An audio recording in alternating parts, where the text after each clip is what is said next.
சாதாரணமா மழை நாட்கள்ல எப்படா சூரியன் வரும் அப்படின்னு சொல்லி நம்மலாம் பார்ப்போம்.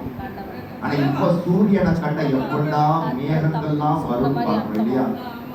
கர்த்தருடைய சமூகத்துல மழை போன்ற பர்வதங்கள் கூட மெழுகுபாடு போகும். ஆராதனை நடத்தும் போது அருமையான தேவ பிள்ளைகள் சொன்ன அந்த காரியம், ஆராதனையில மூழ்கிட்டோம்னா அப்படியே அதுல நம்ம காணாம போயிடும். We should never see ourselves, see the Lord. Amen. அப்படியே அவருடைய சமூகத்துல ஓரளவு ஸ்டான்லி தாமஸ் ஒரு பாட்டுல இருக்கிற சமூகத்துல தொலைஞ்சு போயிடும். ஆமென். ஹalleluya. நம்மளே மறந்து போயிடும். அதுதான் அதெல்லாம் நம்ம கவலைகள் பிரச்சனைகள் ஒண்ணே நம்ம மண்டையில ஏத்திக்கிட்டு உட்கார்ந்து இருக்க கூடாது.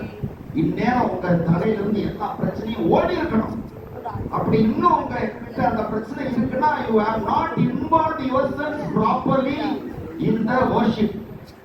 ஆண்டவருடைய ஆராதனையில நீங்க முழுமையா கலந்து கொள்ளலன்னு அர்த்தம். ஆமென். ஹalleluya. பிரச்சனையெல்லாம் முழுவதுமா தூக்கி போட்டோம்னா ஒரு ஹalleluya சொல்லுங்க. ஹalleluya. ஹalleluya. அவர் செய்தீரன்றோ